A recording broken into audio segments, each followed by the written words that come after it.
অবস্থান করছি বরিশাল জেলার কাজিরহাট থানার অন্তর্ভুক্ত। এই জায়গাটির নাম হচ্ছে আন্দারমানিক লতাবাড়ি।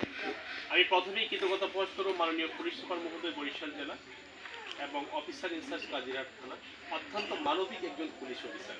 এই অফিসার ইনচার্জ মহোদয় আমাদের টিম নিয়েছিল, তোমরা দেখা করে আসছে এবং আমাদের সাথে বাংলাদেশ পুলিশের নিবেদিত প্রাণ আমাদের সাথে এসেছেন।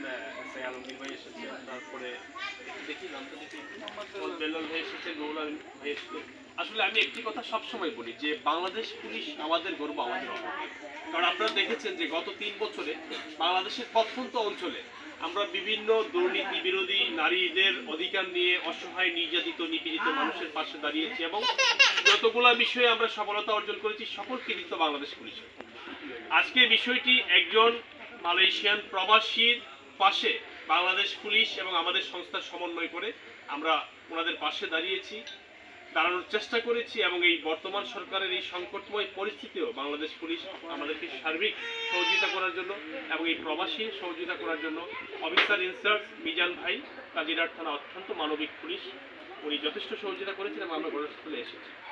মূল বিষয়টা হচ্ছে এই মালয়েশিয়ান প্রবাসী উনি মালয়েশিয়ান হাই কমিশনে অভিযোগ করেছেন এবং আমাদের সংস্থায় করেছেন যে ওনার যে বাড়িটি আছে সেই বাড়িটির কাজ বন্ধ করে দেওয়া হয়েছে, কিছু সন্ত্রাসী গোষ্ঠী বা কিছু সন্ত্রাসী লোক বন্ধ করে রেখেছে। সেই বিষয়টা আমরা তথ্যানুসন্ধানের জন্য এসেছি, কিন্তু আসলে বিষয়টি কোনো সন্ত্রাসী গোষ্ঠী আসলে এরকম নয়।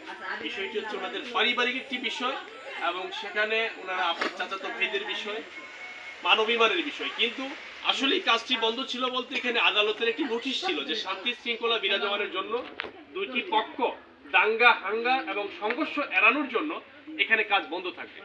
কিন্তু আমরা আজকে আসার পরে বিবাদী যিনি আছেন, আপনার নামটা বলবেন? মোহাম্মদ শুকুর আহমেদ। মোহাম্মদ শুকুর আহমেদ যিনি আছেন আঙ্কেল, উনি আসা মাত্রই উনি বলেছেন যে না, ওনারা বাড়ি কাজ করবে, আমি বাড়ি কাজ করতে দিব এবং এই রাস্তা দিয়েই কাজ করবে, বাট রাস্তার গাড়িগুলো থাকবে রাস্তাতে, ওইখান থেকে শ্রমিক দিয়ে ক্যারিং করে ওনারা কাজ করবে, কোনো ধরনের উনি বাধাগ্রস্ত করবেন না। একটু ওনার কথাগুলো ক্যামেরায় নেবেন।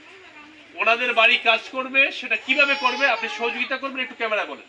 এর ঘরের কাজ এ করবে, কিন্তু আমার উঠানের বাইরে গাড়ি যদি মাল আনতে হয় ওই গাড়িটা উঠানের বাহিরে রাইকা মাল লোড দিয়ে আপ ডাউন করবে, সেখানে আমার কোনো আপত্তি থাকবে না এবং আমার কাজ যে আমি করবো সেখানেও তার কোনো আপত্তি থাকতে পারবে না। কোনো ধরনের আপনি বাধাগ্রস্ত করবেন না? না, কোনো বাধা করবে না। আপনি ওনাকে পারলে সহযোগিতা করবেন, সম্ভব হইলে সহযোগিতা করবেন, কিন্তু কোনো ধরনের কাজে বাধাগ্রস্ত আমার কাজও যে এ কোনো রকমের বাধাগ্রস্ত না করে সেটাও স্যার আপনি বলেন। আমিও কাজ করতে, আমি যেটা কথা বলি সেটা না, বাধাগ্রস্ত হবে না, কোনো ধরনের কাজে বাধাগ্রস্ত হবে না, উনি বাড়ির কাজ করবে এবং যেভাবে বলেছেন ঠিক সেভাবেই করবে।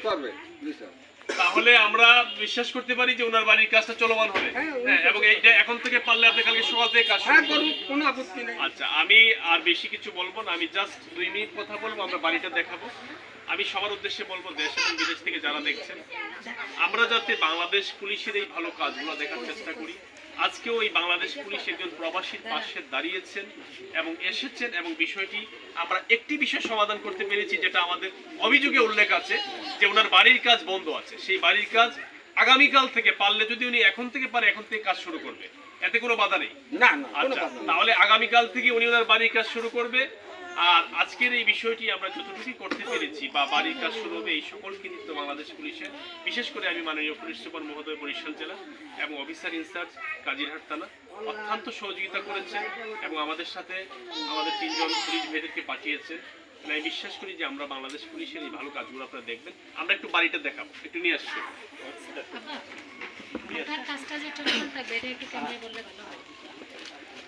আপনাদের কোনো বাধা দিলেন? স্যার, আমার ওখানে যে একটা কাজ বুঝুন স্যার, এই